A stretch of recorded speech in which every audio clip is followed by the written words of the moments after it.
नमस्कार, मैं जितेंद्र चतुर्वेदी। आखिर शीश महल वाले मसले में कौन सा नया मोड़ आ गया जिसने अरविंद केजरीवाल और आम आदमी पार्टी के तमाम दिग्गजों के कान खड़े कर दिए।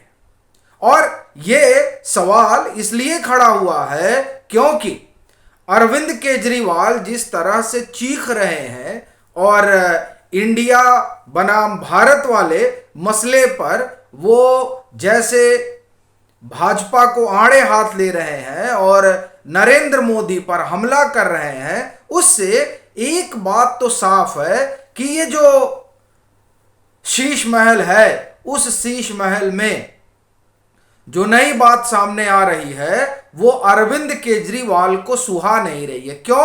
क्योंकि इससे अरविंद केजरीवाल का संकट बहुत बढ़ने वाला है। और शीश महल तो इसलिए भी ज्यादा महत्वपूर्ण हो जाता है कि इस मसले में वो सीधे तौर पर शामिल है। बाकी तो जो मसले हैं उसमें तो आप ये कहें कि नाक घुमा कर पकड़ी गई है, लेकिन ये जो शीश महल वाला मसला है उसमें तो ये खुद ही रह रहे हैं।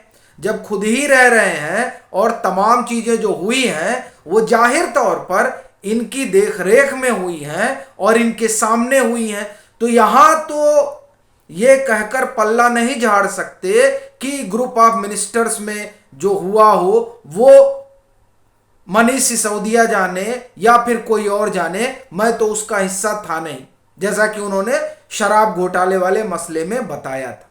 तब यह सवाल उठता है कि आखिर शीश महल में हुआ क्या। इस पर हम आए उससे पहले दो तीन बातें कर लेते हैं जो बड़ा जरूरी है। इन दिनों अरविंद केजरीवाल पंजाब के दौरे पर गए थे और उससे पहले ये जो national capital civil services authority है जिसकी बैठक को चेयरमैन ही बुलाते हैं और चेयरमैन अरविंद केजरीवाल है। अरविंद केजरीवाल क्यों बैठक नहीं बुला रहे थे, ये सवाल बड़ा था और हमेशा ये बात होती थी कि आखिर क्या वजह है कि इसकी बैठक को पोस्टपोन कर रहे हैं। पिछली बैठक जून के महीने में हुई थी और उसके बाद से 5 बार संभवतः ये टाली जा चुकी है और इसका टाला जाना सबको अखर भी रहा था। वो इसलिए क्योंकि कई अधिकारी इस बाबत बैठे हुए हैं दैनिक्स के कि उनकी भी पोस्टिंग हो जाए, उनको भी जो उनका विभाग है, जो कामकाज है वो आवंटित हो जाए। अब जब तक इसकी बैठक होगी नहीं national capital civil services authority की, तब तक उन्हें कहां जाना है वो तय नहीं हो सकता, क्योंकि ट्रांसफर पोस्टिंग का तो मसला इसी से जुड़ा हुआ है। तो इसकी बैठक ना बुलाना और पंजाब में जाकर शिक्षा के मॉडल का बखान करना, ये सारी चीजें अब खुलकर सामने आ गई है। वो जिस शिक्षा के मॉडल का बखान कर रहे थे वो शिक्षा के मॉडल को लेकर जो कंप्लेन गई है, कंप्लेन नहीं रिपोर्ट गई है लोकायुक्त के पास, वो बता रही है कि दिल्ली में किस तरह से क्लासरूम का घोटाला हुआ, उस पर हम लोगों ने बात की है। दूसरा जो मसला है कि ये बैठक क्यों नहीं बुलाई जा रही थी national capital civil services authority की, वो रहस्य खुल गया है। वो रहस्य क्या है? दरअसल ये जो बैठक होने जा रही है उस बैठक का एजेंडा तय हो चुका है कि उसके एजेंडे में किस किस मसले पर बात होगी।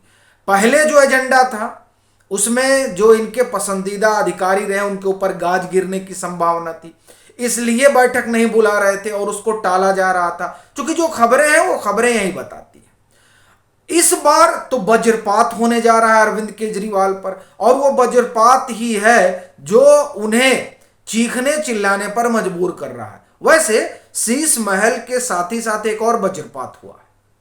वो क्या है? वो दरअसल ये जो वज्रपात है वो वज्रपात दिल्ली के शराब घोटाले से जुड़ा हुआ है और उससे पहले क्लासरूम घोटाला और अब शीश महल वाला। तो शीश महल में क्या हुआ? देखिए, यहां जो इन्होंने बैठक बुलाई है जो 20 सितंबर को शाम को संभवतः 4 बजे होनी है मुख्यमंत्री के आवास पर, यानी उसी शीश महल में जो शीश महल एजेंडे में है। अब आप सोचिए कि किस तरीके की परिस्थिति बन रही होगी अरविंद केजरीवाल और उनकी सरकार की। क्योंकि उस जो बैठक होनी है उस बैठक में चेयरमैन होंगे, यानी अरविंद केजरीवाल होंगे, मुख्य सचिव नरेश कुमार होंगे, और फिर जो है प्रधान सचिव अश्वनी कुमार गृह वो होंगे। और अश्वनी कुमार ने ही ये नोटिस में लाया है, क्या लाया है कि ये जो शीश महल है उस पर चर्चा होगी। अरविंद केजरीवाल कैसे चर्चा करेंगे उस पर, और कैसे कहेंगे कि इसमें घपला घोटाला नहीं हुआ है, क्योंकि जो विजिलेंस की रिपोर्ट है वो रिपोर्ट मुख्य सचिव यानी नरेश कुमार ने एलजी को दे रखी है, और वो रिपोर्ट ये बताती है कि किस तरीके से स्प्लिट करके टेंडरिंग हुई। 10 करोड़ से या उससे ऊपर ना जा पाए, नहीं तो सबको पता चल जाएगा, तो 10 करोड़ से कम रखी गई। एक और दूसरा, जिनको टेंडर दिया गया यानी जिनसे काम करवाया गया वो काम करने वाले क्लासरूम वाले घपले घोटाले में भी उनके नाम है, और वो इधर भी हैं। अब ये अपने आप में एक बड़ी चीज है। तो ये सारी बातें कैसे चेयरमैन बताएंगे, और ये एजेंडे में आई है कि जो अनियमितता हुई है शीश महल के बनने में उस पर चर्चा होगी, और उसमें जो कंस्ट्रक्शन है उस पर बात होगी कि कैसे। देखिए, यहां तो जो अनुमति मिली थी और जो कहा गया था वो ये कि इसका रिनोवेशन करना है सीएम के रेजिडेंस का, लेकिन रिनोवेशन छोड़िए, यहां तो नया मकान बन गया, तो कैसे बन गया इस पर चर्चा होगी। चर्चा इस पर होगी कि जो इसका बजट है वो तो पहुंच गया है 54 करोड़ रुपए, 53 करोड़ रुपए, तो ये 53 करोड़ रुपए जब इसमें खर्च हुए तो इसकी टेंडरिंग क्यों नहीं हुई, क्यों जो एक प्रोसीजर है उसका पालन नहीं हुआ, यह भी सवाल उठेगा। सवाल यह भी उठना है उसमें कि इस बिल्डिंग के खड़े होने में, यानी ये जो महल खड़ा हुआ है मुख्यमंत्री का, उस महल के बनने में जो पेड़ कटे उस पर क्या, यानी इन्वायरमेंट वाले मसले पर भी चर्चा होनी है। और ये सारी चीजें तय हैं कि इस पर बात होनी है।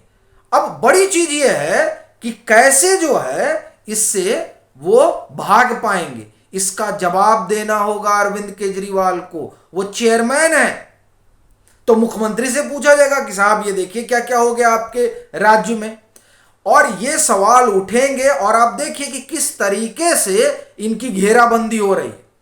ये बोलेंगे तब भी फंसेंगे, नहीं बोलेंगे तब भी फंसेंगे, क्योंकि ये तो अपने आप को ईमानदारी का अलंबरदार कहते हैं।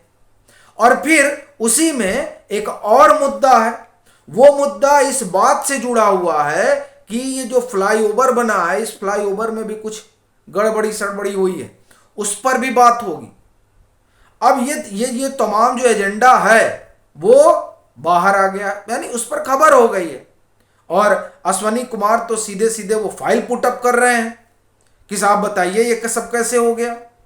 तो अब जो परिस्थिति है उसने अरविंद केजरीवाल के लिए बहुत बड़ी समस्या खड़ी कर दी है कि मुख्यमंत्री बताएं। अब देखिए, मीडिया से तो भाग रहे थे और जवाब ही नहीं दे रहे थे, और जिस पत्रकार ने, जिस मीडिया हाउस ने इस पर खबर ओवर की, तो उस मीडिया हाउस की पत्रकार जब पंजाब जाती हैं तो उनको पकड़ लिया जाता है, यानी उनके ऊपर एफआईआर होता है। यह हाल है। ये वो लोग कर रहे हैं जो कहते हैं कि नहीं, हम तो पत्रकारों को कामकाज करने की छूट देते हैं।